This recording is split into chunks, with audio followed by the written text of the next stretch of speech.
let you down. These late nights turn to days. Don't wanna let you down. With each breath we give away, it'll never be the same. I'm chasing somebody who won't ever ease the pain, but I don't want half of your heart, heart, heart. You can have it back if it's only half of your heart.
Good evening, race fans, and welcome to tonight's coverage of the Area 51 Truck Superspeedway Series here on Green White Checkered TV. We've got the iRacing Superspeedway and 75 laps on the schedule.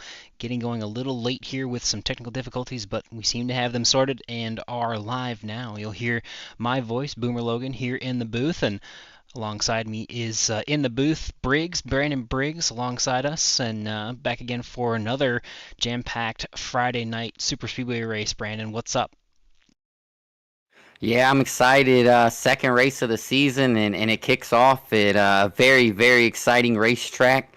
Tough to get on and off pit roads, tough to get around here everywhere, hitting the bumps, going into the corners.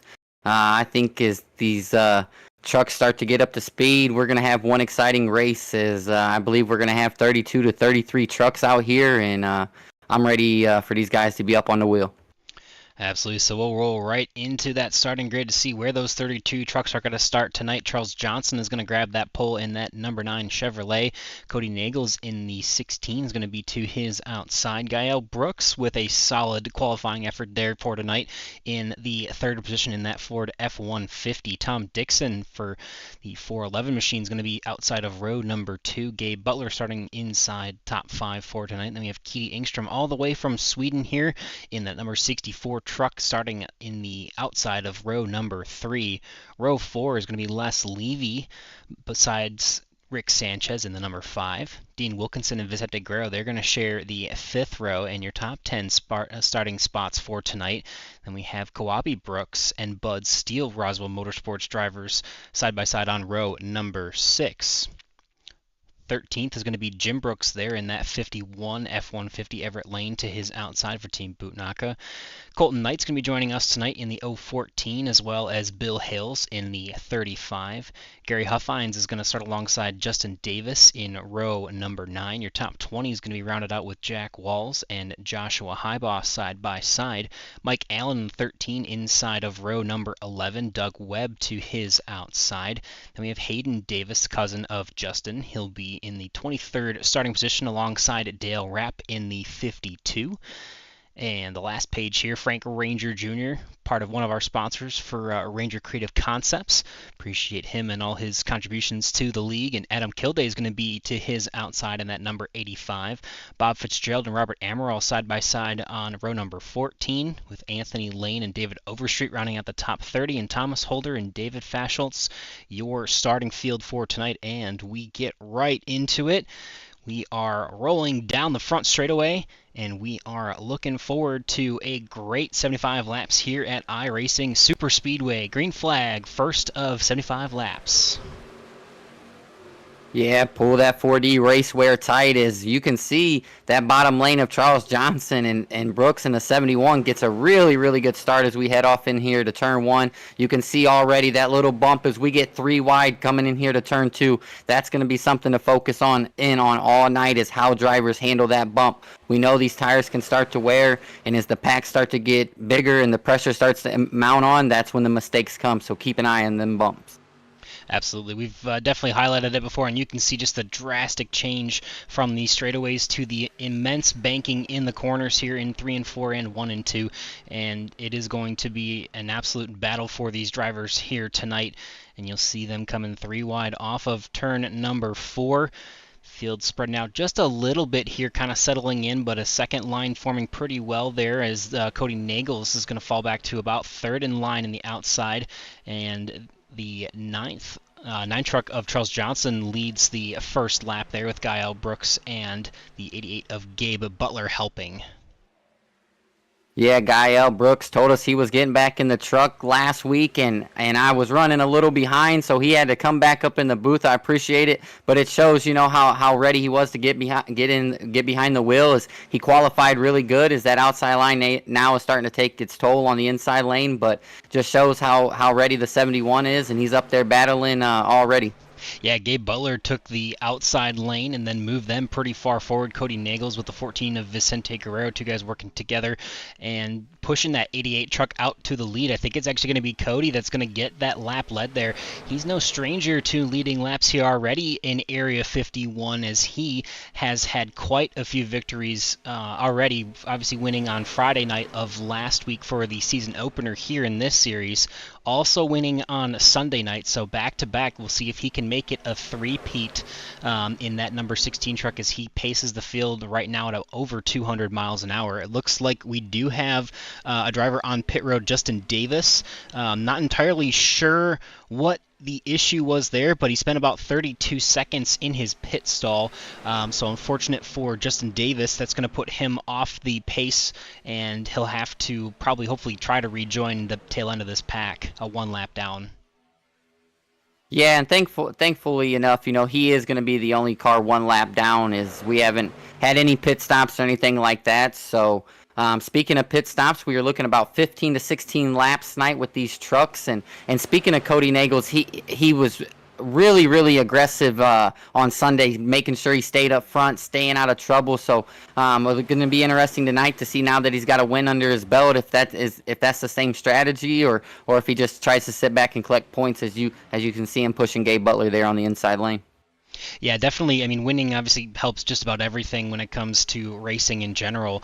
Though obviously for the series here, win does not necessarily mean you're in as far as the playoffs go. So definitely, I mean, great effort for Cody to have such a solid week in both Friday and Sunday night's series. Though he's more than likely going to try to continue to build that championship points lead as we get into the 10 races now that will be the regular season before we have our 4-race season playoff to determine the next champion here at Area 51, as the 14 loses a little bit of ground there. He's got the 55 of Dean Wilkinson pushing him here. Cody Nagels is going to jump back out in front of Vicente Guerrero, get that push, and the 9 of Charles Johnson continues to push that 88 in that inside lane, and the outside definitely seems to be moving pretty well. They're about 2 trucks clear, and we'll see if, they're going to go move down. Cody and the 14 of Vicente are going to work together there and get to that front. And Gabe Butler's going to say, I'm going to do the old switcheroo. He's going to pick up Dean Wilkinson here.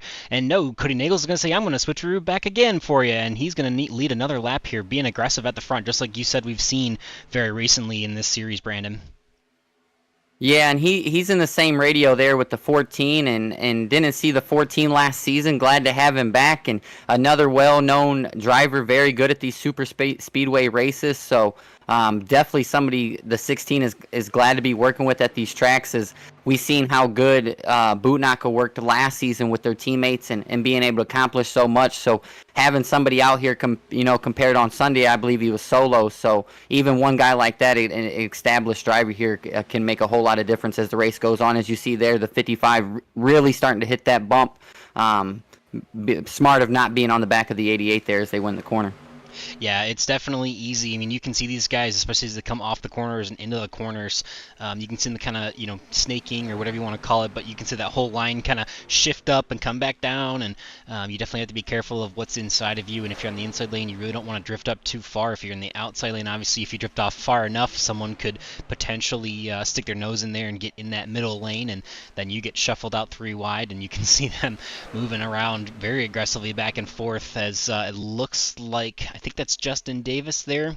Yeah, Justin Davis here in the number 10 Toyota Tundra. He is going to be picked up by this field, and he should be 1 lap down now, where, well, once the field passes him, he will be at least, and should happen any second now. So he's going to stay high, and he should be able to maintain the track position at least with this pack for now. As they're going to jump out to 3 wide here at the front of it. The 88 and the 55 go outside of the 6 of Cody Nagels, and they're going to take, oh, the 14 going to go around, and we're going to have our first yellow for tonight. Up and over the Budweiser machine, and the 6 of Bud Steele, it looks like, going for a ride here early on. Yeah, definitely some early chaos here, as that was right at the beginning. I don't know many that wasn't maybe in it. Holy smokes, did the 14 go for a ride? Up and over, like you said, right here at the front. Let's see. Ooh, looks like just got unsettled there a little bit maybe there, Boom. Yeah, just a little bit of a push there, and you see the 14 goes up and over. What a huge flip for him. Obviously, hopefully he's not in VR. Obviously, he's going to be okay from the the infield care center. But I know some people that do run VR, and yeah, you see the 6 going for a good ride as well. And yeah, I don't think most people that are doing this kind of stuff get very motion sick, but I do know a few people that have flipped in a VR headset and did not have a good time, because it is definitely very disorienting. But yeah, wild ride for the 14 there. We'll take it back once more and see if we can see it a little bit better here and try to understand where this all happened. Obviously, it was at the front here, and you see Vicente just kind of comes down, not quite lined up to the rear of his rear is not quite lined up to the 9, and up and around he goes. And then the 16 of Cody Nagels, Gael Brooks, is going to go to the inside here and hit the wall pretty hard with his truck as the rest of the field continues. I mean, there's quite a few drivers involved. The 624, the 9, 14, obviously we've already seen quite a bit more. 53 spins around. 71, obviously the big impact on the inside wall. The 11 hits 14, 64. You could probably have a shorter list of cars not involved in this one. So yeah, we'll definitely an early big yellow. Yeah, and what's going to be interesting to see is the 10 of Justin Davis. And what's weird about iRacing is when a caution is happening, even sometimes if you just get a bump and it's a 0x, sometimes they won't let you get your lucky dog, but we'll know when we get back. What do you say we take our first commercial break here? Sounds like a plan. We'll get to the other side of these pit stops here as you see Gabe Butler leading them down onto pit road, and we'll have a quick recap after we hear from our friends at 4D Racewear.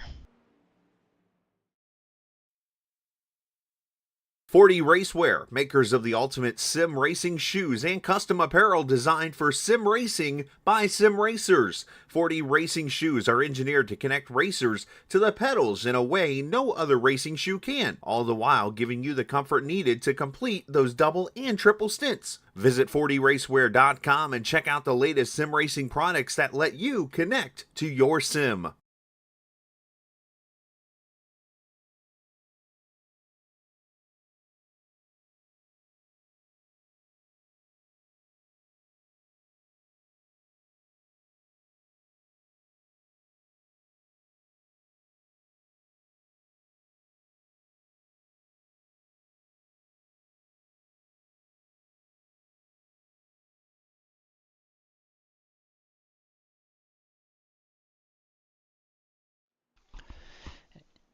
And as always, we appreciate the support from 4dracewear.com. one of the probably the longest standing partners we've had here. Obviously, Jim Herrick does a great job, mostly running the Tuesday series, but him and all the guys at 40 Raceware appreciate all the things that they do here.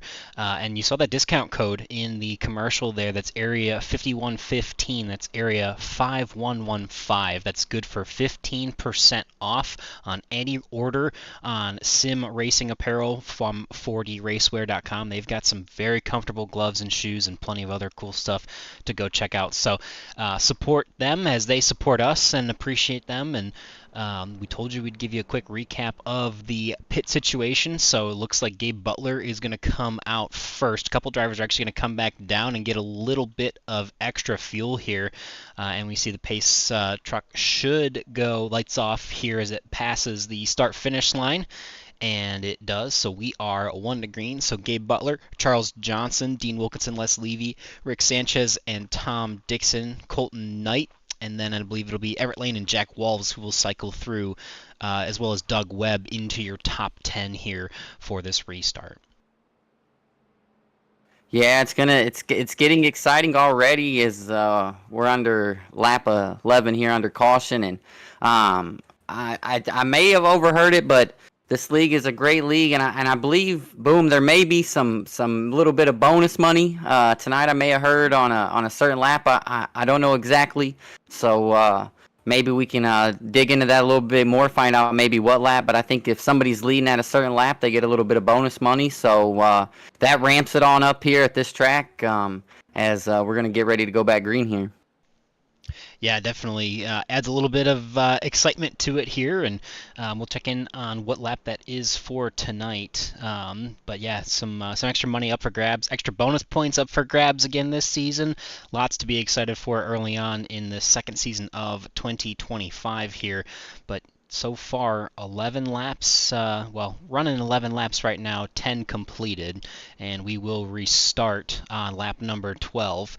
And we are still quite a ways to that 75 lap scheduled distance for tonight. Got a couple cars a lap down after those incidents, but we are pretty much everybody able to continue on. A couple drivers burning a fast repair, but should be no harm, no foul, as we do have 2 of those for every driver for this season. So we will start back up after our first caution, first restart of the night. It's going to be the 88 in control, and he is through the gearbox, on the gas, and back up to speed. Yeah, a little bit more calmer restart this time with some different guys up there leading as both lanes stayed pretty even. And another thing, we really need to watch, which could really come back to the accident that just happened. iRacing Speedway is not like your Daytona and Talladega. It seems like it's got a little bit of banking everywhere. As you look right down this backstretch, it's a good view of it. There's a little bit of banking there. And we see some movement right there. I believe that's Jack Wallace trying to put it in there to a tight spot. And when you're already on banking and these trucks, the second, third truck in line really gets out. He angles his nose about a half truck length off to stay cool so he doesn't overheat and blow his truck up. And when you do that here at this banking, it seems like the trucks are moving around just so much. That's when you can really pick up some problems, as we have another truck coming down pit road here. It looks like a couple coming down. Yeah, David Faschholz, Dale Rapp, and Bud Steele potentially serving penalties as they come down pit road. Not entirely sure here, but they are going to likely go a lap down from that. Gabe Butler has the lead. The 55 is going to settle in behind him. Then Rick Sanchez is up there in the top 3, and Les Levy, Charles Johnson in the top 5 as well. Most of these trucks starting to single out into single file action, as we are pretty much, we're kind of in a weird spot where from the start of the race, you can break it up into about 5 stints, 15 laps each, and that's pretty simple. But obviously with that first run, everyone pitting on lap number 9 or so, that doesn't necessarily eliminate a pit stop because it wasn't long enough for, to eliminate an entire fuel run. So it's likely that we'll still have the same amount of pit stops if this goes green the rest of the way, but that means that there's more opportunities for when do you want to pit? Do you want to run it long, or do you want to come in as soon as possible? So we'll see how these drivers make it out. I'm betting on the fact that they're going to be trying to run it out as long as they can until we get closer to the end. But I don't know, Brandon, is there anything, any other strategies that we should be aware of? I don't think so. I believe everybody but the 55 and the 88 was involved in that wreck, and so they're the only two with two fast repairs, and everybody else maybe has one left. I would assume everybody used them. If you were involved in it, get it repaired immediately, get right back out there, and you don't want to get up there and cause any unnecessary chaos. You know, you don't want to use that last one on lap 15. So I think guys are really starting to understand if it's became a fuel thing. Hey, let's do the fuel thing now, and let's make it to the end. You know, it's kind of a boring way to look at it, but you want to be able to finish compared to racing somebody for first on lap 15 when you get nothing. Now it may spice up a little bit when we get around lap 41. That's the confirmed lap to be leading for the bonus money. But besides then, I think these guys are just trying to get their trucks there to the end now. Yeah, I mean, really surprised that it is completely single file here through the field. You did see the one lap car of Dale Rapp here. He is going to, looks like he's going to be able to rejoin the field. So he was sitting in his pit box for 52 seconds. So I believe that would have been a 40-second penalty, then potentially a normal pit stop. David Faschholz in his box for 46 seconds. So I'm assuming, again, 40-second penalty and then a 6-second pit stop. So splash of fuel, maybe some tires there for Dale Rapp, but Dale Rapp is going to be the first car 2 laps down, and David Faschholz, now you see just ahead of our leaders. He is going to be probably lapped here very soon with being by himself. We do also see Bud Steele coming off of, actually already back on track. He is a little bit further ahead of 52, and he is a few more laps down. Not entirely sure what happened to that number 6 truck, though he did spend over a minute and a half on pit road, and I think that's going to put him probably 3 laps down by the time at least the leaders get back to him. So a couple cars also going to be working on 1 lap down right now, so that would be Justin Davis and Vicente Guerrero. They're going to be your lucky dog battle here as Gabe Butler continues to lead this single file train down the back straightaway on lap 17. Yeah, unfortunate break for those guys, but still a lot of race left. You never know how many cautions you're going to have at this racetrack, because this track just brings all types of chaos at different times, and we seen it last year. Maybe one of the groovers, I could be wrong, but somebody was down 2 laps, and I believe they came back to finish 2nd or 3rd, or maybe even win the race. So just keep on fighting. You never know when it's going to be over, and not only that, but the field's a little bit bigger this season, so that can add some more chaos. Yeah, 32 trucks starting for tonight. Obviously, towards the end of the season, with Thursday nights, the car count was getting a little bit lower, and thankfully coming to Friday nights now, we've got a little bit more of an audience in the field and also probably in the YouTube chat, so appreciate everybody hanging out with us here tonight as Gabe Butler continues to lead this one. But yeah, definitely it's great to see all 32 trucks still running. Obviously, a couple fast repairs this season, so they added 1, and that obviously helps a little bit, you know, because it's definitely discouraging when something like that, like obviously, you know, we saw Gael go off and hit the inside wall, no fault of his own, just caught up in that accident, but definitely was going to do enough damage for him to potentially blow a motor. If he did not have a fast repair, you know, obviously then that'd be night over, and that's just not too much fun in a Superspeedway series to have happen so quickly. So thankfully that there is a little bit of opportunity to get back on track, get those trucks fully repaired, and get back to some racing, which it looks like we're doing a little bit towards the back. We got a couple drivers here trying to form a couple lines here. The 46 of David Overstreet is in the middle, and he has the 11 of Thomas Holder with him, and he is going to prevail over the outside lane. So it looks like, I think that's the might be the 19 of Hayden Davis, I believe, behind him there in the outside lane.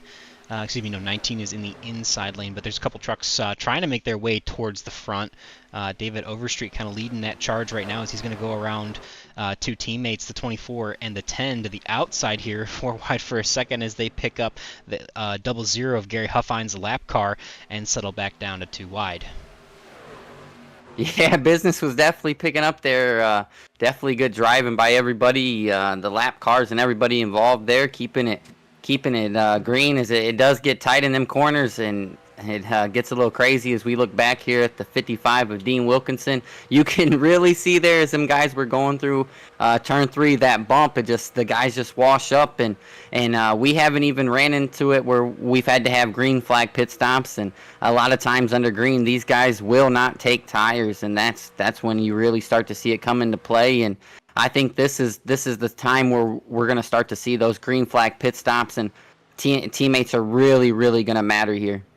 Yeah, absolutely. This is at the point where everyone's trying to get down. Obviously, we're 21 laps in, so we are about 12 laps past the last time we pit under yellow, so within the next 3 to 5 laps or so, expecting to see drivers on pit road. Curious, I think that 46 of David Overstreet's still trying to work that high side here. No real help at the moment, but he's trying to do what he can to improve his position before he gets down onto pit road, because obviously you can see what a big difference with how big this track is. You have Gabe Butler up here leading the lead lap. In this pack, all connected, goes back to Frank Ranger Jr. on the lead lap. He is about 2.5 seconds behind your leader of Gabe Butler, and 2.5 seconds is a long time when it comes to track position and especially time on pit road. So you got a few more stragglers a little further on back, including Cody Nagels, Guile Brooks, and then Vicente Guerrero, and then even further back is a few other drivers that have fallen off of the pace here. But it's going to be everything you can do to try and get that track position before you pit, because 2.5 seconds between the leader to the tail end of this lead lap is a huge difference in where you come off in pit road and if you can keep up with the draft or not. Yeah, and if you're the guys in the back at a track like this, and if this is where teammates matter so much, the communication. We go as soon as it opens, we're gonna go an extra lap than the guys in front of us.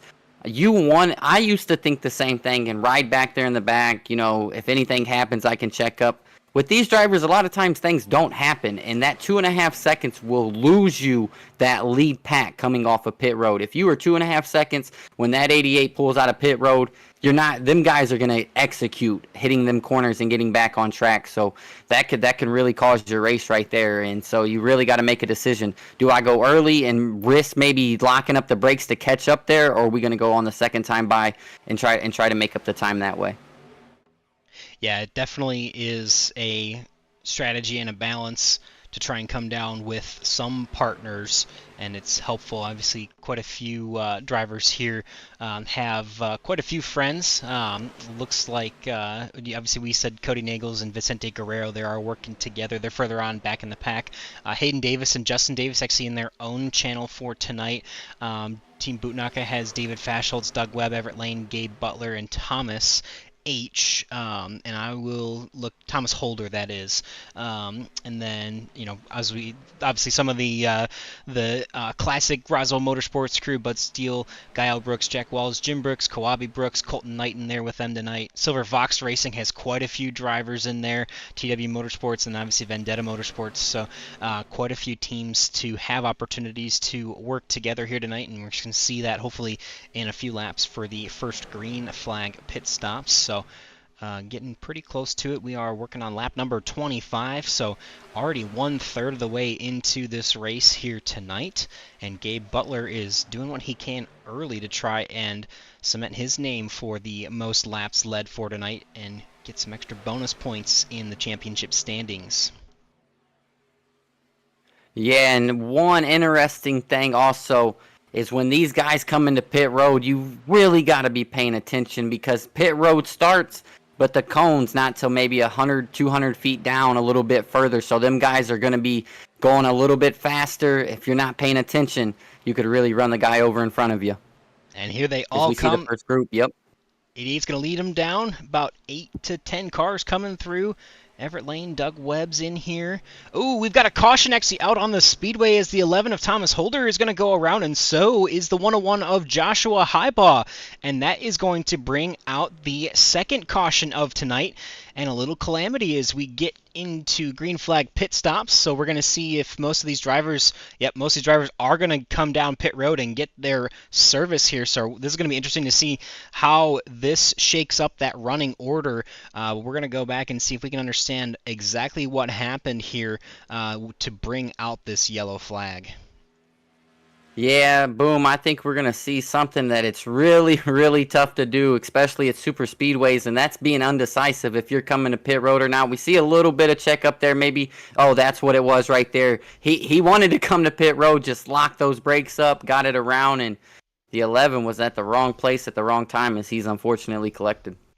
And that throws the yellow, so that's the 101 of Joshua Highball coming down pit road. Look at the move by Dale Rapp to choose not to come down pit road, and so I believe everybody who came down pit road is going to be okay, except for potentially that last car coming down pit road. I can't exactly identify that right now. Might be the 00, but yes, it is a 00 of Gary Huffine. So once the yellow comes out, pit road is closed immediately, and you see him actually come to a complete stop and then turn. So what a move for the 00 heads-up play to not come down pit road, or not entirely sure what he's deciding here, but you see the synchronized back up and get going again for the 101 and the 11. So we'll jump back live, see if we can see. Looks like Les Levy's actually leading the crew down pit road now. Charles Johnson, Jack Walls in, and I think everybody that had already come down pit road, because they were able to come down before the caution came out, they should be able to stay ahead of this pack, although a lot of those drivers actually coming back down again to get some additional fuel in those trucks. So Everett Lane and David Overstreet pitted there on lap 25, and they're going to say that's good enough for me. So they are going to stay out. That's the 24 and the 46 truck, and then a couple lap cars in between. I think they're going to get a couple lucky dogs and maybe a wave around.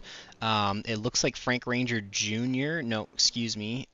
Justin Davis, I believe, is actually getting the wave around right now. And Vicente Guerrero is behind the leaders. So let's see. Okay, so we got Everett Lane's out here. The car in front of them is the 25 of David Faschholz. So David should get a wave around here. He pitted last on lap 12, so I'm kind of curious why he's not coming down pit road here, unless, yeah, because everyone should be able to pit the first time it's open. Bud Steele's in the same situation, but I'm not sure if they're going to come down the second time or they're going to get a wave around, but Everett Lane will be scored as your race leader, and we are going to try and make sense of this running order here, but we'll step away for just a minute here, and we'll get organized and figure out which commercial we want to run first. So why don't we hear from Whiplash SimCams, and we will be right back.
Pace car is making its way through turns 3 and 4.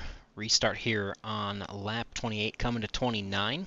24 of Everett Lane is going to be the control car for the first time tonight. Charles Johnson has started on the front row every start and restart so far, but the last two he has not been the control car after starting from the pole here tonight. So Everett Lane is going to see the green flag. Up, and away they go. Back up to speed. Takes about a lap or so to get back to full throttle and full speed, as there's already some jacking between the inside and outside lines, but we get away pretty cleanly on this restart here. Yeah, I think these guys know where they want to be at and what their game plan is. Definitely, as we've seen some guys drop right to the inside and get to where they want to be here. So now you got to ask yourself: is it more important to keep a fast repair, or do you want the bonus money? That's what's going through these drivers' head right now as they race to the midway point, basically. Yeah, exactly. So lap 41 is going to be that bonus money for leading that lap. So you can definitely be assured that the tension is going to ramp up quite a bit here as we get to that point. And a couple cars actually coming down pit road, potentially serving some penalties here. Bob Fitzgerald, Tom Dixon, Mike Allen, Doug Webb, Guile Brooks, and Kawabe Brooks. Gary Huffines is still on pit road here. And yeah, we've got all the way up through 19th place on the lead lap here. Everett Lane, Les Levy, Rick Sanchez working the inside lane. Then it is the 88, the 9, and the 83 in the outside lane at the moment. Dean Wilkinson is up there, as well as Jack Walls and Colton Knight, Thomas Holder, and Jim Brooks in the top 10 at the moment. Yeah, can we give credit to them guys on that? The 3 on the bottom lane is, yeah, 62. Looks like they have a little hiccup. Good save there by the 62. Go ahead. But wow, I was just saying how tight those 3, I don't think you could have fit a piece of paper in between those bumpers. Those guys were really hauling on the bottom lane right there. Just had a slight little hiccup there. Good driving, though, by the 62 to keep the wheels under it. Absolutely, yeah. Hard to see with the camera angle there, but he was definitely getting a little squirrely on the apron. So that 62 truck had a handful there, and he is going to save it, and we are going to stay green. He's going to drop back a few spots. We're going to shake up the front a little bit. That's going to allow the 88 and the 9 to pull ahead in now the inside lane. The 24 switches sides. He's going to go to the outside lane. He has Thomas Holder working with him, and then I believe it's Hayden Davis further on back in that number 19 Miller High Life Ford F-150. The 64 of Keedy Engstrom is now in the top 10 as well in that black and gold, or black and yellow, mellow yellow, and Wrangler Chevrolet, as Rick Sanchez still up in the top 10 here tonight. David Overstreet getting back up there, that Netflix and Chill number 46. A lot of really great paint schemes out here as always. Yeah, that's one of my favorite things. When soon as I start spectating the race, I'm checking paint schemes. It's always cool to see what these guys can design and whip up. And speaking of one of the designers, you know, he's having a tough break so far, but the 14, man, that guy can really put some cool paint schemes together. Some of these in the field has been ran by, some he's made, and then just the guys that have came along to be able to do this. I've tried it. There's no way that anybody off the street can put something cool like these things together. So shout out to these guys for the hard work they put in and get them done to bring these trucks to the track to make them look good and give us just a little something to talk about here as we come to lap 33. Yeah, so Vicente Guerrero, obviously he's in the Budweiser 14. He is one lap down. The only other car that I believe is one lap down is Robert Amaral, and he's about 9 seconds off of the tail end of Vicente. So he's even further back behind our leaders, but he is about 40. I'm trying to look at the intervals here if I can see. About 11 seconds or so behind our leaders, so he's going to be definitely looking for some help. As you see, it looks like Bud, Steele, and a couple others merge in there.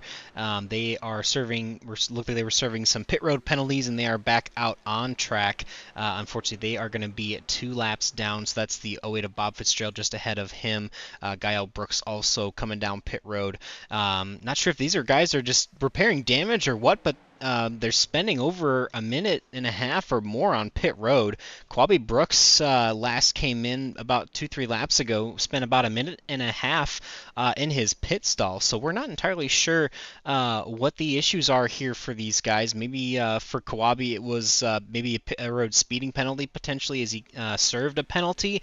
But we're going to have to see if we can understand a little bit better what's going on there. But that action at the front as we get closer to that lap 41 payout is starting to absolutely ramp up.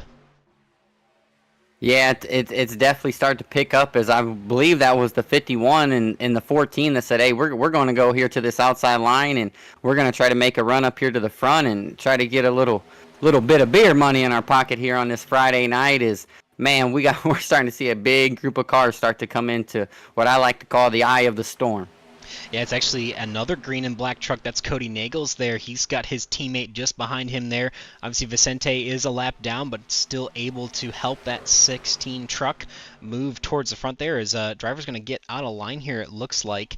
And they are definitely moving forward. This should be the 16. You see him, the 6 on the side of that black and green truck, but shown scored as Cody Nagels, the 16.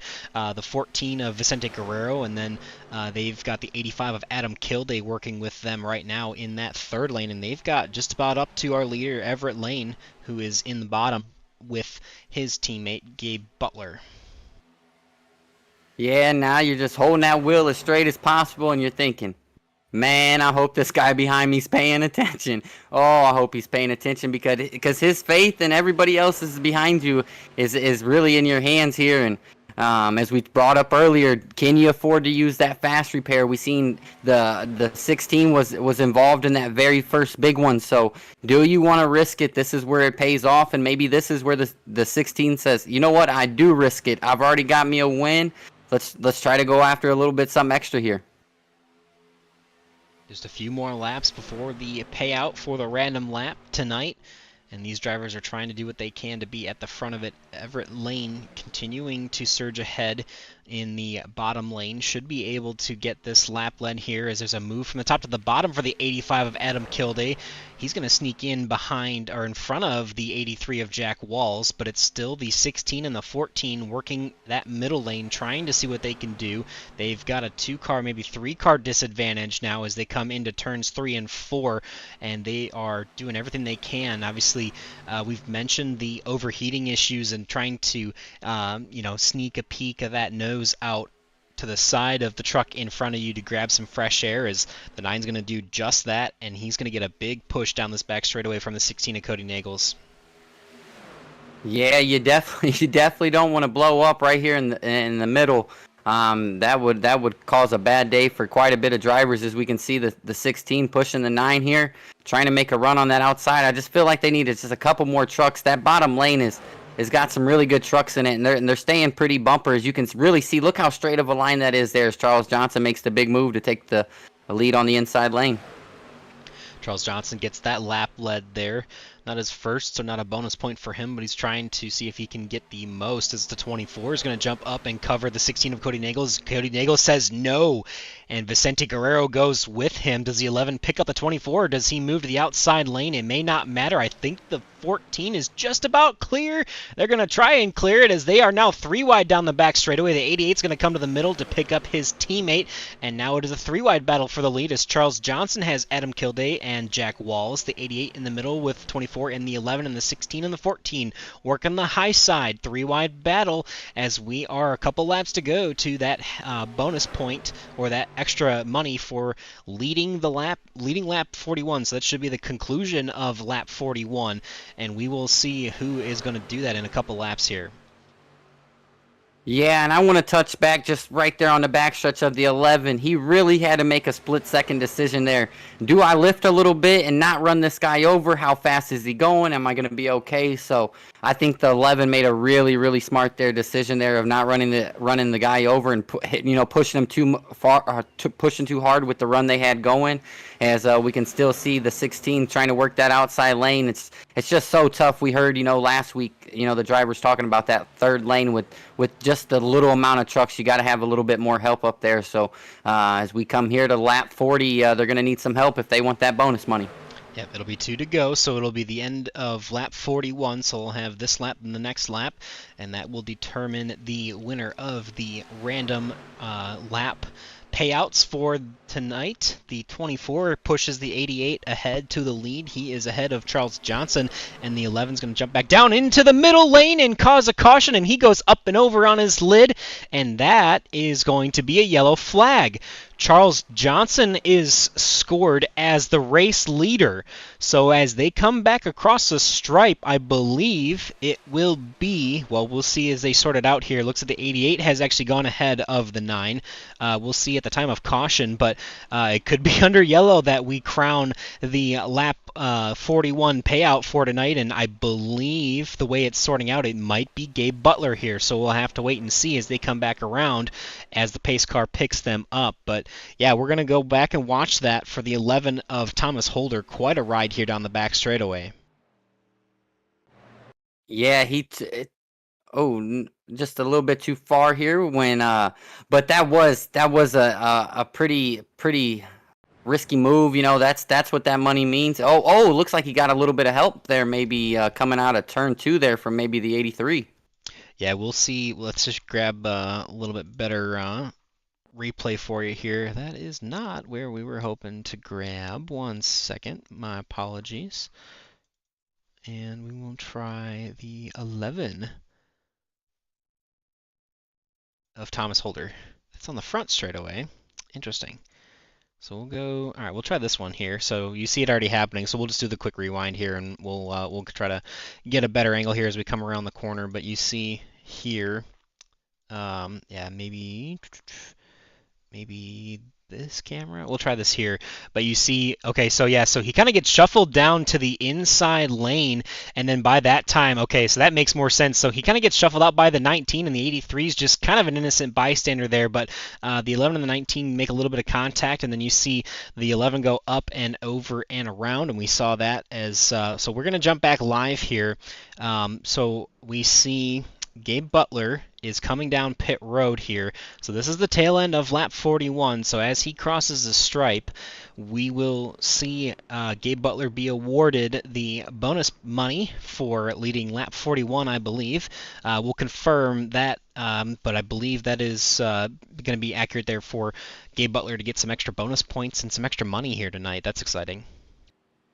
Yeah, most definitely. That makes your night a little bit better. Maybe grab a couple Guinness. And my apologies to the 83. Yeah, there was nothing there the 83 could do. He just came down, and the 11 was already there. So no harm, no foul there by the 83. And what do you say we get to a commercial and get back for the green? Sounds like a plan. We will be right back after we hear from Ranger Creative Concepts.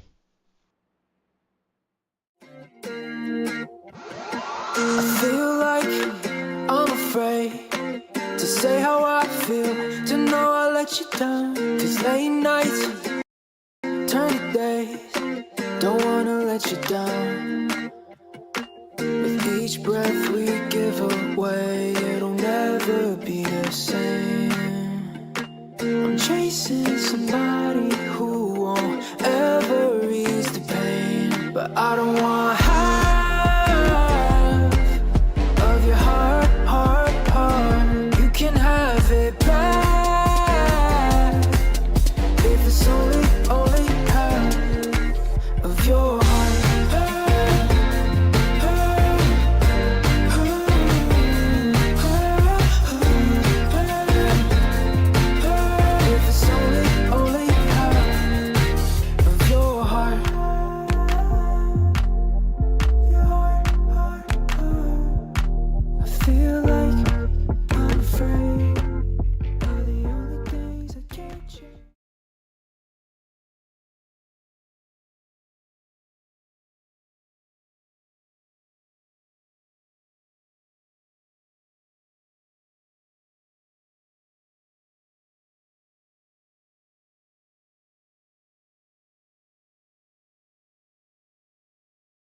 And again, we always thank Frank Ranger Jr., obviously part of Ranger Creative Concepts there in that number 17 Chevy Silverado.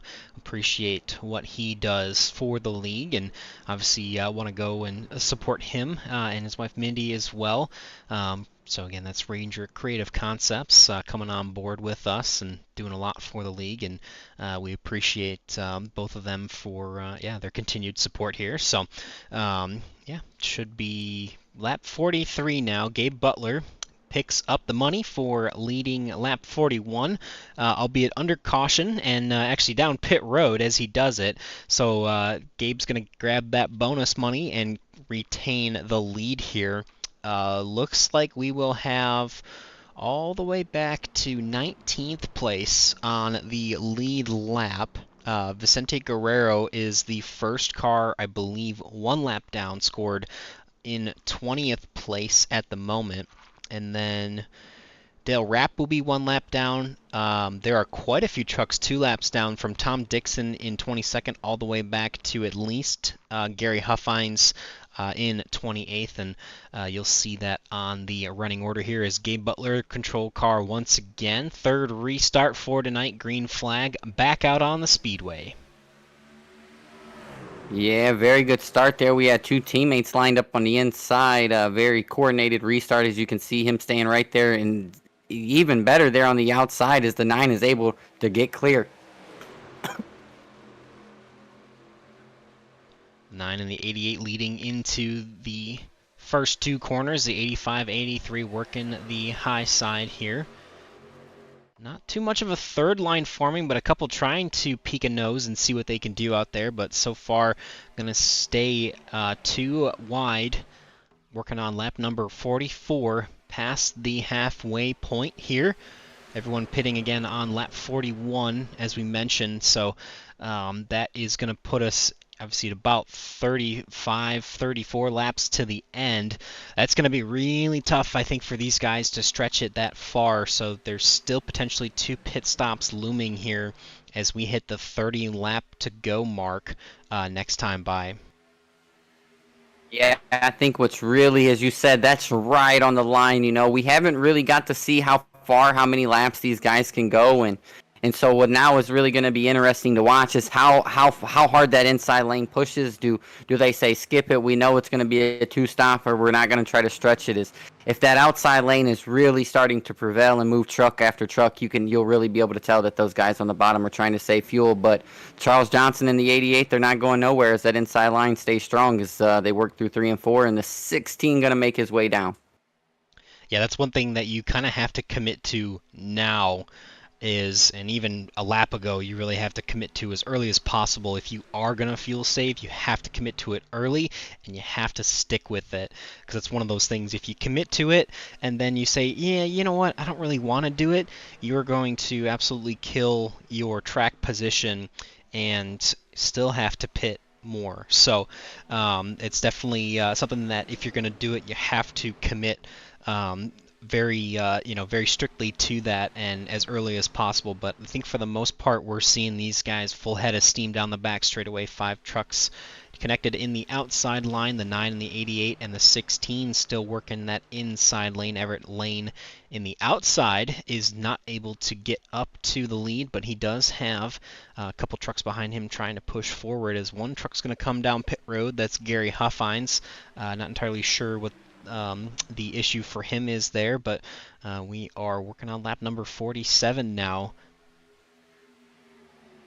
Yeah, and speaking of pit road, Dale Rapp had to come back down pit road, and that made Vicente Guerrero the only truck 1 lap down. So that maybe released some pressure of the 14, or where maybe he had to be racing somebody for that lucky dog. And unfortunate for the 52, but a break for the 14. And now he's hoping to see at some point that yellow flag with no carnage around him, as them guys are still battling on that outside. As you can see, those guys, they're pushing about midway, not big pushes, but just staying close to let you know that these guys are telling you that no fuel save, that they're fully committed to going 100%, and that always brings some good racing. Yeah, absolutely. They are Quite a few cars now in that outside lane 2x2, and pretty much nobody seems to be saving too much. Who knows? We would expect if the outside or the inside lane is saving, obviously the outside lane would have more opportunities to move forward quicker. They are gaining some traction in a few more cars that are catching up to the back half or the tail end of that outside lane there. As I think that's the 6 of Bud Steele there. Yep, 6 of Bud Steele. And just behind him is the 13 of Mike Allen. Yeah, Mike Allen. So he's in 21st. So Vicente Guerrero is 1 lap down. I think Mike Allen's actually 2 laps down. So not too much to fight for them at the moment. But at the front, Charles Johnson continuing to lead. And the 24 Chevrolet of Everett Lane in the outside.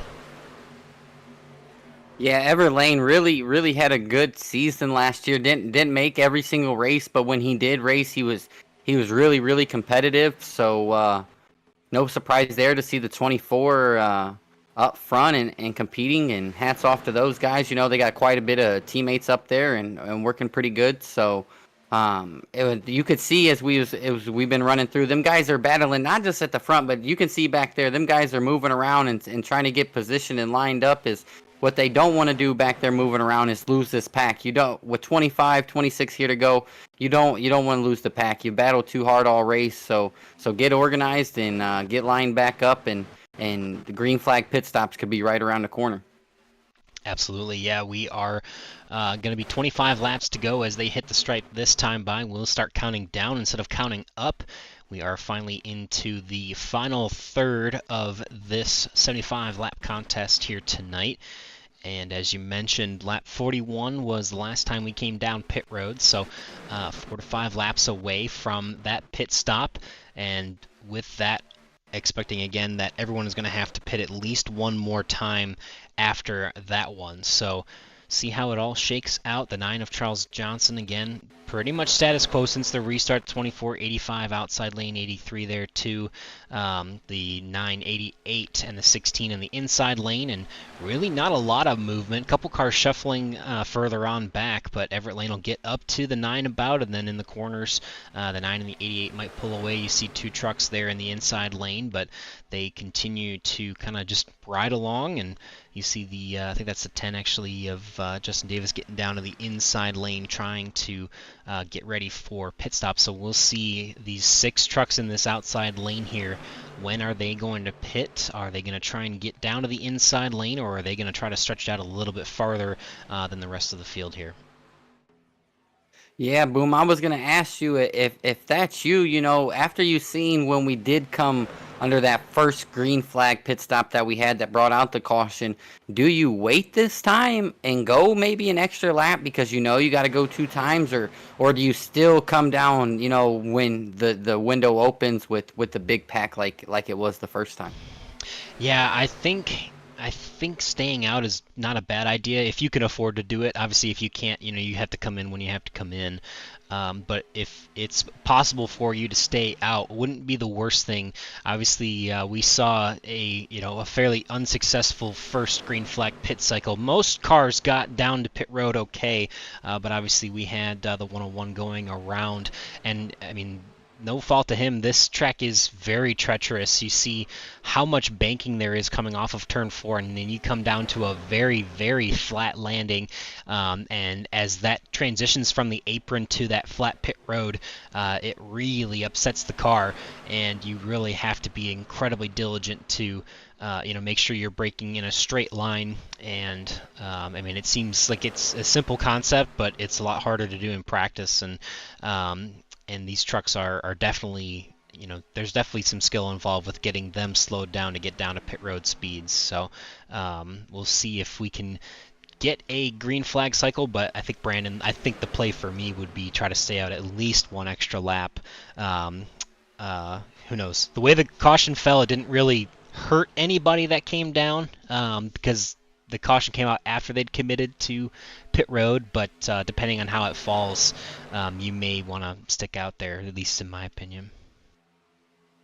Yeah, I'm the same way. I just these guys are really you gotta just execute these pit stops, especially the pressure's on late in the race. You cannot make a mistake, and the last thing you want to do is, especially with this pit road, they were fortunate enough that when he spun, he came out before the barrier, and a lot of times it happens after the barrier. And when you're down there, iRacing does not like to call cautions, and so I just would hate to lose the race to just somebody else's mistake at this time in a race. So I'm with you there. I go maybe the extra lap. Yeah, and I mean that's just the nature of, I mean, racing in general, but obviously also Superspeedway racing kind of brings it out, I think, a little more often than some other traditional styles of, short track oval racing, intermediates, and road courses and whatnot. But yeah, I mean, pit stops are obviously, we hound on it every single week how crucial they really are, and that execution being very important. And obviously, as we mentioned as well, not the most easy thing to do. But I mean, we see 5 trucks that are still hanging out here in the outside lane, including Everett here in that 24. He's got the 85, the 83 still lined up there with him. So we're kind of curious to see if these guys are going to commit to that, and if they're going to stay at least one more lap, or if they're going to try and find a hole. I know a couple trucks have been able to get down to the bottom, but so far still no takers. 21 laps to go, so we are getting pretty close to needing to pit, and I think if anybody can, it's going to have to be probably about 17 to go, if you can make it on one more stop, and I just don't really see anybody, unless someone's really diligent about, only going about 70 throttle right now and can stay up in the further back in the pack. I think it's going to be potentially difficult to save that much fuel.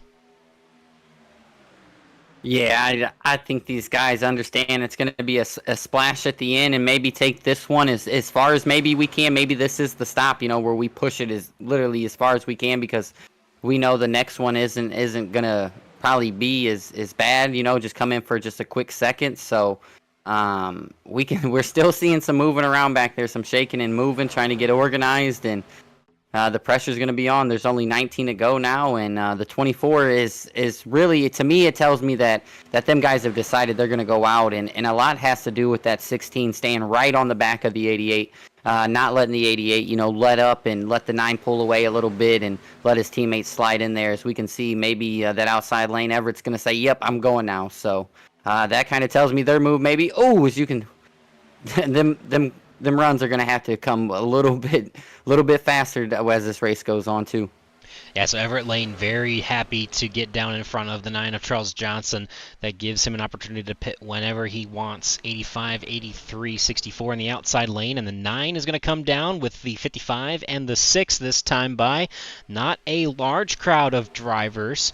And there's one more straggler further on back. I believe that's Bob Fitzgerald. Yep, joining this 4-pack. So Charles Johnson and Dean Wilkinson, TW Motorsports drivers, and then Bob Fitzgerald and Bud Steele, a couple of Roswell Motorsports drivers, come down pit road. So they are not going to be able to make it to the end. They will have to take at least one more pit stop here, and we'll see if Everett Lane and Gabe Butler, Cody Nagels, and the rest of the pack answers the call here, or if they can stretch it far enough to eliminate one pit stop. Yeah, I think the 9 and the 55, they got lucky. They were the only couple guys, their teammates. They're going to be able to execute, leaving pit road together if no mistakes, as now we know this group right here is going to be a big group, as we see a lot of the trucks peeling off and coming down pit road. Holy cow, everybody's coming down pit road, and it looks like everybody's getting down pretty well. Oh, there's contact further on back for, I think, the 52 goes around as well. Doug Webb in the 714 took a shot in the pit wall there, but we stay green flag, and so out on the track, the only ones that are still rolling are going to be Jack Walls and Keedy Ingstrom. We do see in this group, I believe that's the 10 of Justin Davis and then the 71 of Gael Brooks here. These guys might have an opportunity to stretch fuel the rest of the way. These would be the only ones that I think could do it. Again, who knows? Might be proven wrong here because obviously most of the field's coming down, but they're going to have to go 17 laps, which we've not really seen too many trucks do at all. And I think 16 was kind of a stretch number for people that were laying back in the pack. So Jack Walls, Keedy Engstrom, they get down to pit road okay with Gael Brooks and Justin Davis, and Gabe Butler is going to come back out on track. The 85 of Adam Kilday locked to his rear bumper at the moment.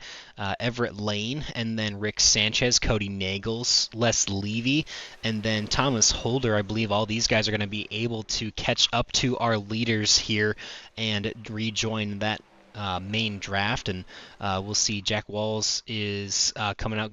It looks like Keedy Engstrom actually taking 4 tires. Jack Walls only taking either 2 or just fuel. So you can see that group is going to be very disconnected as they come off pit road, and the leaders here, including Gabe Butler, should be able to cruise around pretty easily here as we get down to the back straightaway with 16 laps to go. Yeah, what we're really starting to see now is what you brought up earlier in the race, Boom, from the leader to 19th at that time was 2 seconds.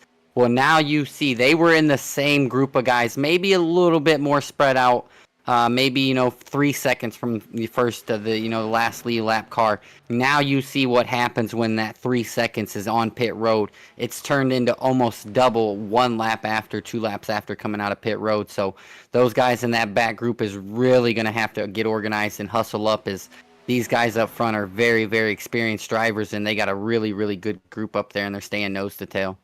Yeah, that group of 6 there, definitely quite a bit of accomplishments to a lot of those drivers' names. So Gabe Butler, Adam Kilday, Everett Lane, Rick Sanchez, Cody Nagels, and Les Levy, as the 88 is going to jump out of line here, and he is going to go further on back. But yeah, you have to go back to 3 seconds, so Thomas Holder was not able to grab a hold of that lead pack, so he's going to fall back to the clutches of Dean Wilkinson, Jack Walls, David Overstreet, the 83, again, of Jack Walls. A couple lap cars in here, the 00, the 6. We mentioned David Overstreet, Jim Brooks, Keedy Engstrom are in this group as well. A little bit further on back, there's another pack led by Joshua Highbaugh. It looks like Charles Johnson, Anthony Lane, Frank Ranger Jr. are in this group as well. And then there's a slew of cars that are 1, 2, 3, 4, however many laps down. So it's going to come down to these 6 drivers if nothing else changes, as we are looking at 14 laps to go. Yeah, and big break there for the second group. These guys up here are still moving around. Just unnormal for these guys to have this much movement, as they're not lined up as good as they were. So if you're that second group, they look pretty well organized back there. Everybody seems nose to tail, and maybe here in the next lap or so, as it looks like now, that ticker is starting to head the other way. Boom. We will see the gap right now at about 5.4 seconds, and it definitely looks like it is being evaporated pretty quickly here.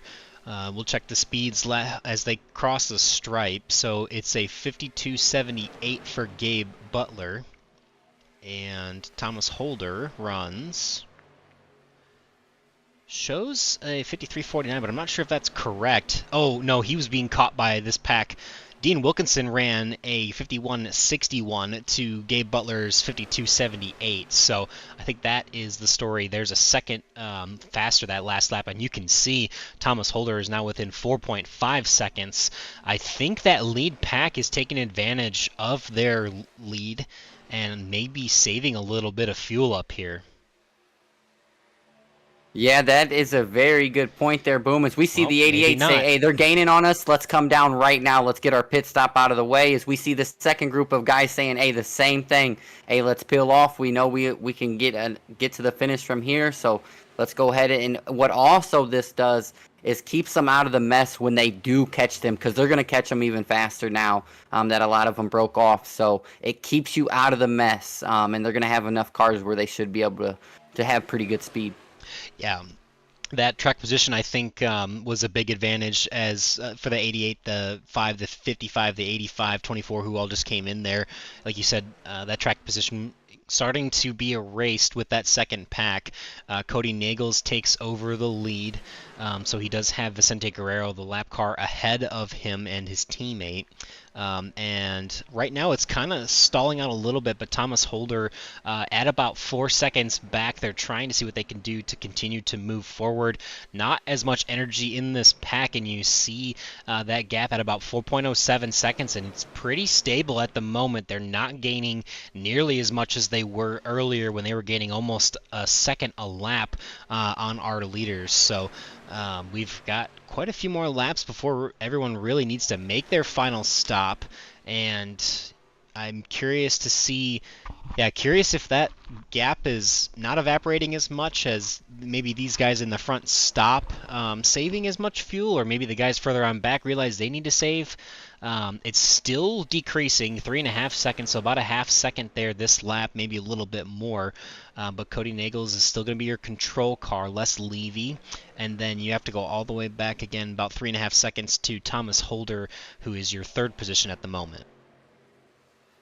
Yeah, and the big difference in why they're gaining slowly but not as quick is the 55 was the one pushing the 11, and he came in on that pit stop, and the 83 is not pushing the same way the 55 was, and a benefit is that the pushing from the lead pack is not the same either. So they are catching them just a little bit slower now, and that's just due to the second truck in line just not pushing, and this group right here just being a little bit bigger.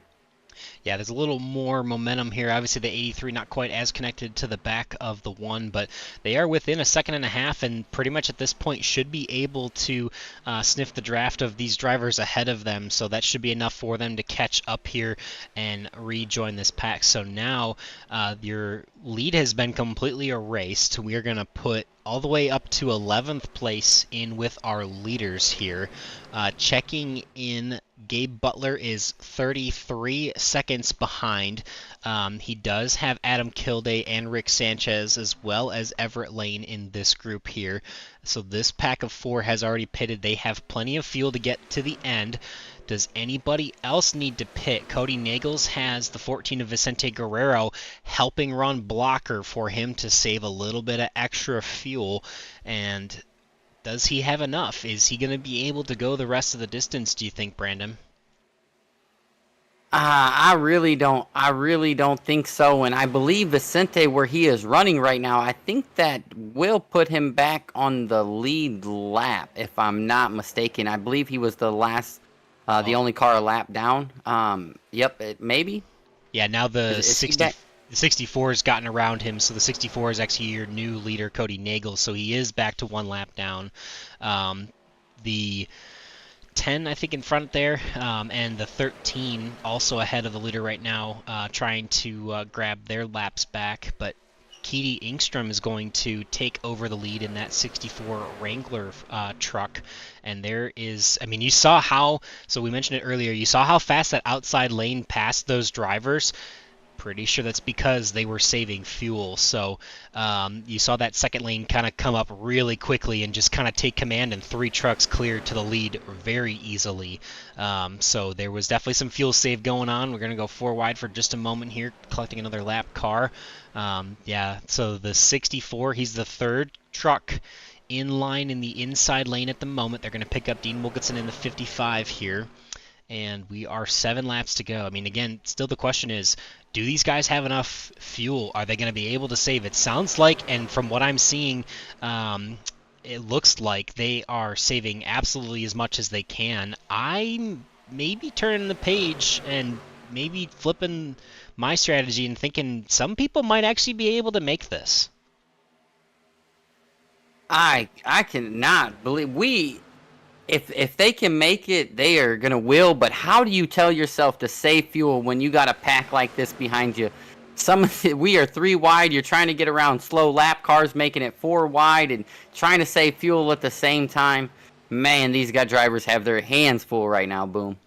Absolutely. It is going to be 6 laps to go here as they cross the stripe. So 64 of Keedy Engstrom, he's been clicking off a couple laps led here, a couple bonus points, or at least 1 bonus point for leading a lap here. Jack Walls in the 83 second car in the middle lane, but is going to be second place at the moment. Cody Nagel's 4th car in the inside lane is your 3rd place car. And this whole pack is definitely the way it has packed up, and the ability that for that 3rd lane to kind of form with only really 1 truck there, and the 411 of Tom Dixon. Now Frank Ranger Jr. is going to hop up there with him, but yeah, I'm thinking these guys are pretty much in full fuel save mode. It's going to be interesting to see if they can make it. I'm starting to believe that some might have that opportunity, but who knows? Not only that, but you're hoping the guy in front of you has enough to make it. You don't want to be pushing the guy that runs out of gas. And I'm definitely 100% with you that these guys are saving, because I've been keeping an eye on the 88's time, and those guys are definitely running them down with the little pack that they got as these guys are running 2-3 wide. These guys right here, they're hauling. So that definitely, I think, confirms that them guys up front are trying to make it to the end. Yeah, the last time by, Jack Walls runs a 50-54, Gabe Butler a 50-39, so a couple tenths there. Yeah, interesting to see that it was that close. The previous lap, I don't think it was nearly as close, but so... Ooh, a couple of drivers are going to come down pit road. Charles Johnson pits from the lead pack. So does the 411 of Tom Dixon from 25th place. And so far, 4 laps to go. Nobody else is showing a sign of needing to pit. And the 55 is going to try and form that 3rd lane there as he's trying to get back up to the front. And I mean, he's in the 16th position right now. He's battling for that lucky dog. So he's going to try and see what he can do if a caution were to come out to get back to that lead lap and try to salvage the end of this race here for himself. But a slew of lap cars you see here as the 83 leads, the 64 in 2nd, and Cody Nagels in 3rd.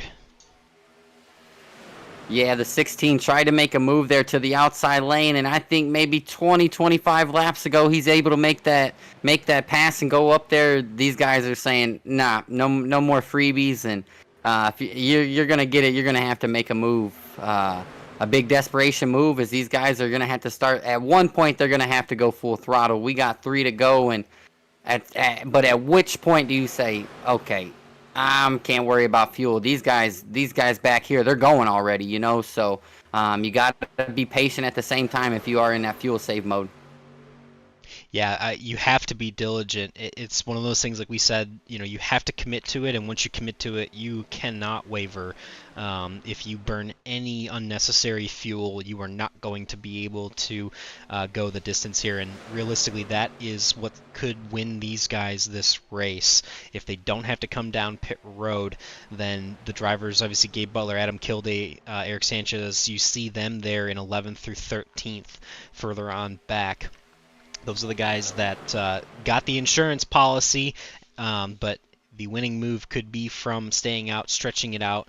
Keedy Engstrom getting another lap led here. Again, still this big battle around a bunch of lap cars here as Cody Nagels now breaks free, and he's going to be the leader of the outside lane, and he is going to be in 2nd place, now promoted to 1st, so that is the 16 and the 83 for position. The 10 is a lap car in the inside lane, the 64 is on the lead lap, the 71, the 6, the 14 you see in the middle and outside lanes, those are all lap cars as well. The 62 of Les Levy is the 4th car in, 3rd car in line in the bottom, and there goes the 10. He doesn't have enough fuel. We are coming to the white flag. Does everybody else have enough to make it to the end? Yeah, something tells me that 16, he had enough. He went very early coming. I believe that was off turn 2 that he says, hey, it's time to go. As the 83 is going to make a big move here to try to go to the bottom. As these guys really got to get a good push. As we can see the 71 there of Guy L. Brooks really giving a good push through the corner to the 83. As we're going to see maybe 3 wide. Too wide for now. We'll watch that third lane, see if it forms. The 71 is giving a really great push down the back straightaway for Jack Walls.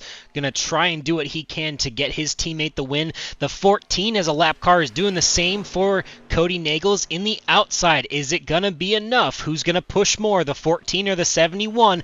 Coming off of turn number 4, the 71 gets the 83 around, and we are going to see David Overstreet come to the line as the winner. Man, I wonder what a big hit. The 71 still getting hit, but I wonder if maybe the 83 maybe ran out of gas there a little bit. That was a quick turn. Yeah, unfortunate calamity at the front there as the 71 and the 83 get involved on the final lap, trying to do everything that they can to get Jack Walls the win. David Overstreet, right place, right time. He is going to be victorious here tonight. Yeah, congrats to the 46. What a way to kick off your weekend with a big win here and at one of the tougher tracks that we go to at iRacing Speedway. And sometimes it's better to be lucky as good, as you can see where he's sitting as we head into turn 3 here on the final lap. Yeah, almost sitting about 10 cars deep. No idea how many lap cars were here. So not entirely sure exactly where he is at the moment in the standings, but there's quite a few cars ahead there. I think he'd probably be 5th or 6th based on some of these lap cars I know that are a lap down, but we're going to watch coming off of turn number 4 here and see if we can understand a little bit more about what happened, and then also watch David Overstreet get through this here. As you see, the 83 and the 71, they are a little shifted there, and 83 comes to the outside, and I mean realistically just a bunch of chaos, and the C's pretty much just part. You see the 6 going for a ride, the 64, a big hit for the 6 there, and the 46 comes through the middle, full head of steam, has enough to get back to the line, and he is going to take home that victory after a very crazy turn of events off of turn number 4. All right, so we will... Go ahead. I was gonna say the 16. He said if I can't win it, I'm gonna steal the highlight reel as we run through these race results. Yeah, definitely a big moment there for him at the end, going up and over. But David Overstreet of shows Checkered Flag Motorsports, he will be your winner for tonight.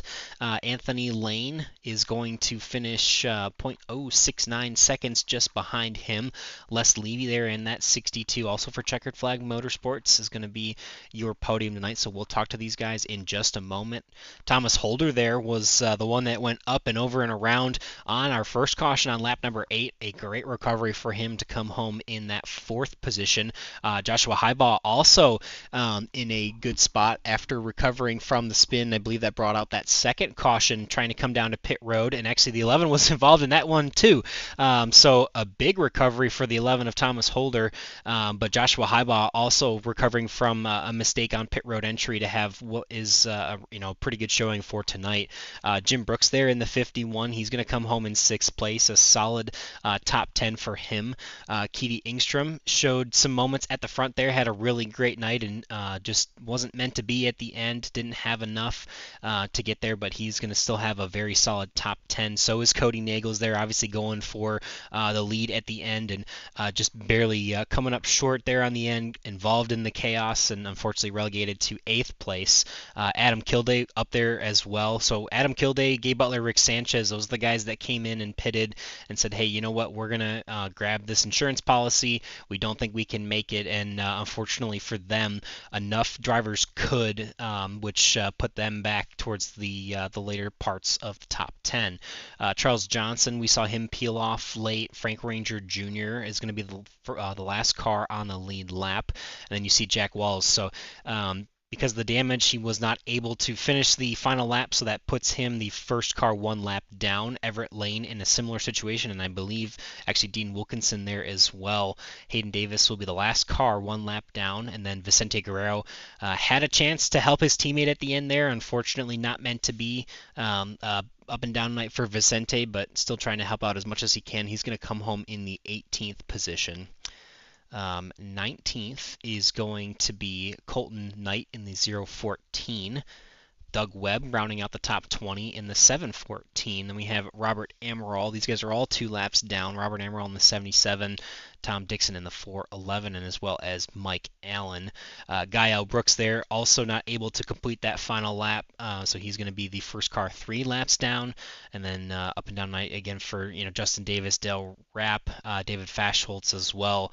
Gary Huffines is going to come home in the 28th position. And the last 4 we have Bud Steele and Bob Fitzgerald, and a couple early retirements from Kawabe Brooks and Bill Hales. But we have some drivers that we'd like to talk to here. So let's get them up here and get that kicked off. It's going to start off with that number 62 of Les Levy coming home in that Maker's Mark Chevrolet in the 3rd position tonight. Les, take us through all the chaos that was tonight here at iRacing Superspeedway and how you ended up in that 3rd place position. Well, I'll tell you, when I didn't hear Cody in that last run, whether he was going in or out. We're not running his teammates, but I've known him a long time. And when I saw he was staying out and my team went in, I said, okay, I'm committed. And I kind of know what he and Vince are going to do and how they're going to trade positions. So I just kind of followed them and figured Vince I knew was going to drop, hang in there at the end. And I think I might have get Dave-O at the end. I mean, Dave's teammate in a couple leagues with me, so I'm glad to see him win. But lifted just a bit to get through that wreck, and it's one of those, if you floor it, you might get the win, but if you don't, you might also crash. So who knows? Heck of a finish there, Mr. Levy. And I want to go back to a little bit earlier in the race. You had a little bit of a scare when the race first started, got down there on the apron a little bit. Oh, yeah. How was that? And, man, how did you save that thing? Well, I hate to admit it, but I think about every one of these I run here in every car, doesn't matter how good the set is, sooner or later my concentration breaks to clip that. And I don't know, you just got to keep that steering ratio tight, get off the gas, let it set itself and get back in it. Definitely seemed like a good opportunity there for you in the end, and obviously like an up and down night. I apologize for not remembering, but I believe, just about everybody was involved in a couple of those yellows there. Was damage repair an issue for you guys tonight, and were you expecting so much of the chaos to happen? No, actually for me, I got a 4X early in the race going through a wreck, but went in the pits. It just said he had left side damage, no time to repair. So I didn't have to repair a second of damage the whole night, nor use a fast repair. Well, that is definitely fortunate because I think not a lot were in that position there tonight, but a very solid 3rd place for you there, Les, and we'll roll out that red carpet there for you now and give you any opportunities for any thanks or shout-outs you'd like to give for that 3rd place finish. Well, absolutely. First off, I got the car owner not screaming at me because I did bring him home with too many scratches on. He'll just throw a new wrap on it. But obviously, thanks to you guys up at the booth. Thanks to all the guys at A51 who put this league together. It's amazing finally to have an Area 51 Friday night. I was part of the original A51 crew and never could run it because never could run Friday. So this is kind of a lot of fun, brings back a lot of memory. Charles, some of these guys, I've been running with them, since the day I started this stuff. And just good to see. Gotta love Dave-O winning. Like I said, he's team owner in a couple leagues I run into his and known Dave-O forever. So just a good night. Take P3 anytime.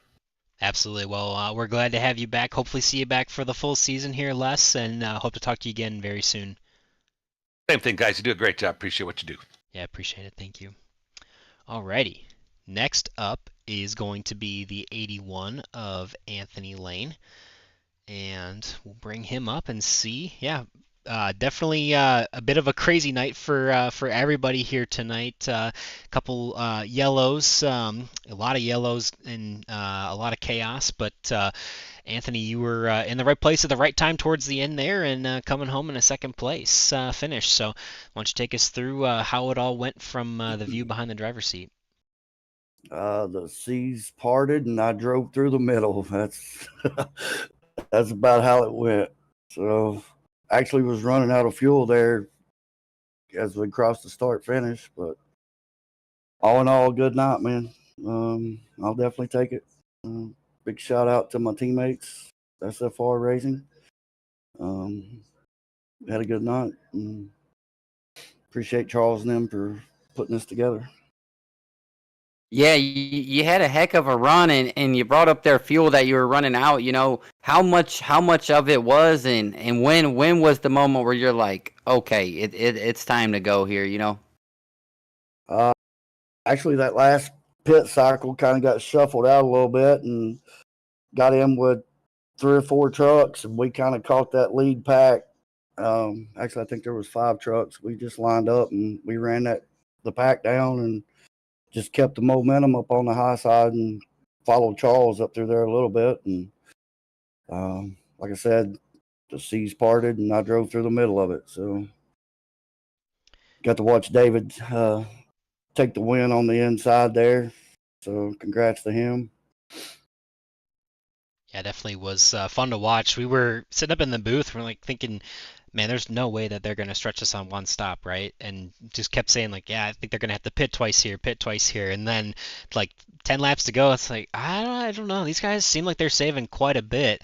At what point did you actually feel comfortable that you could finish the race on fuel? I know you said you ran out pretty much just at the end or just about at the end or just afterwards, but what point did you realize, hey, this is actually doable and I think we can make it to the end from here? 11 to go. Okay. 11 to go. Me and my teammate Highball there come home 5th. We were talking and we noticed a couple guys were going to have to pit, and even a couple of our teammates had to pit, but we had managed to come in and top off that last caution, and that gave us the extra little bit that we needed. Well, that was the difference maker for you guys for sure to go the rest of the way without having to pit one more time. And definitely a hard fought second place. Obviously, right place, right time, and good opportunity came your way at the end. Obviously, I know you've already given a few of them. You've beaten us to it, but is there any other thanks or shout-outs that you'd like to give for that second place finish here tonight, Anthony? Like I said, just my teammates, SFR Racing, show up. We try to take them to the front. So, like I said, appreciate what you guys do up in the booth, and we'll see you Sunday, I guess, or next week. Yeah, we'll see you Sunday, Anthony. Appreciate your time, and hope to talk to you again soon. All right. Appreciate it, guys.